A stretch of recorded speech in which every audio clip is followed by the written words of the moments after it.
Okay, Birds of Prey, the show that turned out to be a surprising success for me.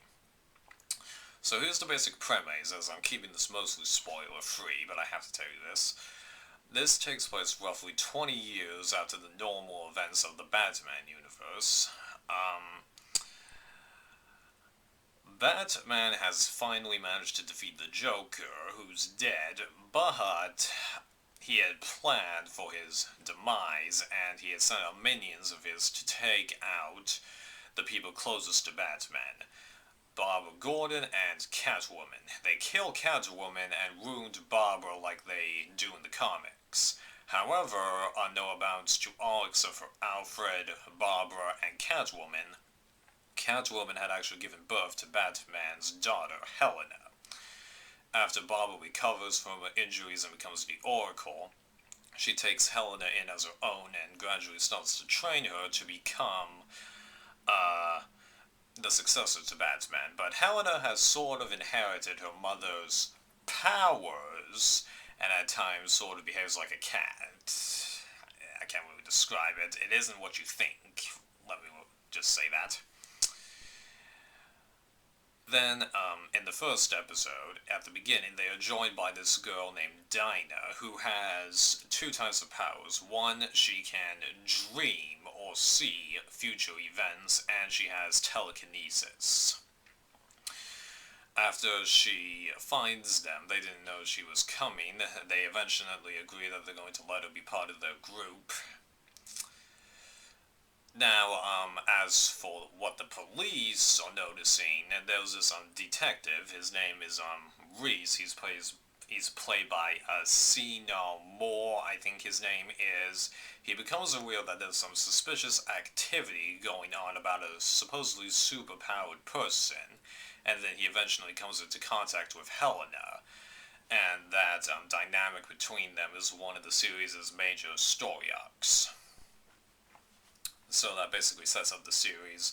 The rest of it is the Birds of Prey and Reese trying to stop suspicious activity going on throughout the city, whilst each of these four characters, Reese, Helena, Barbara, and Dinah, are dealing with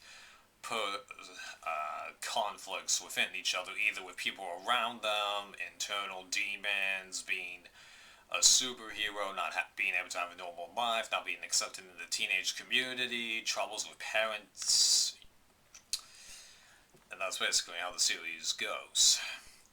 And I found it to be surprisingly well done. I cared for every single one of these characters. I got every type of emotion in me, laughter, sadness, not liking a couple of actions that they did. And I loved what the series did. It had all kinds of different tones. It explored the culture of New Gotham, but still had the typical crime-drawn feeling that they try and make you feel in all the other Batman stuff. And I loved how Alfred was portrayed in this. I'm not going to discuss that anymore. The fight scenes actually weren't that bad. I think I basically said it all.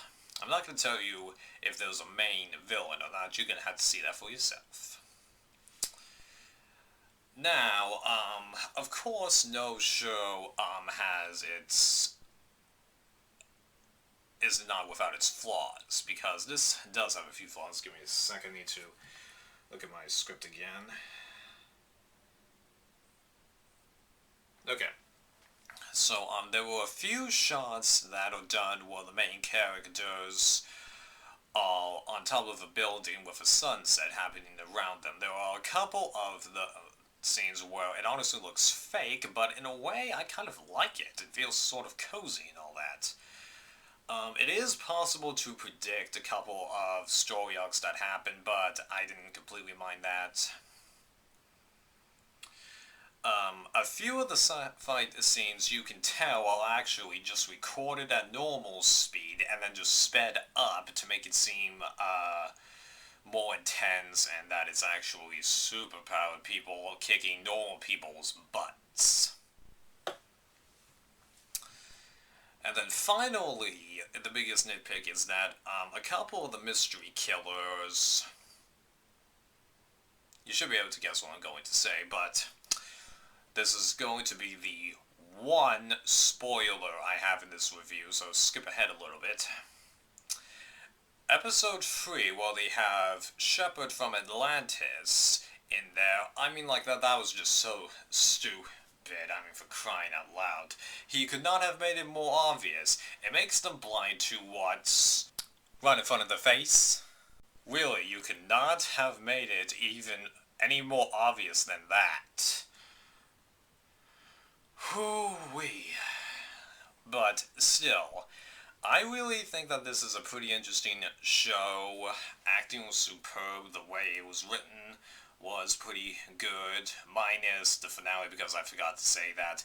I feel like the finale was kind of rushed because the show had been cancelled by then, so they have to wrap everything up. But it does get a proper ending.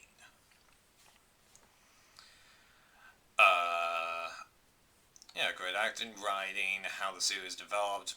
It's a pretty awesome ride. I'd recommend, if you can, going on to Amazon or iTunes, something like that, buy 2 episodes, and then you can decide whether or not you want to continue with it.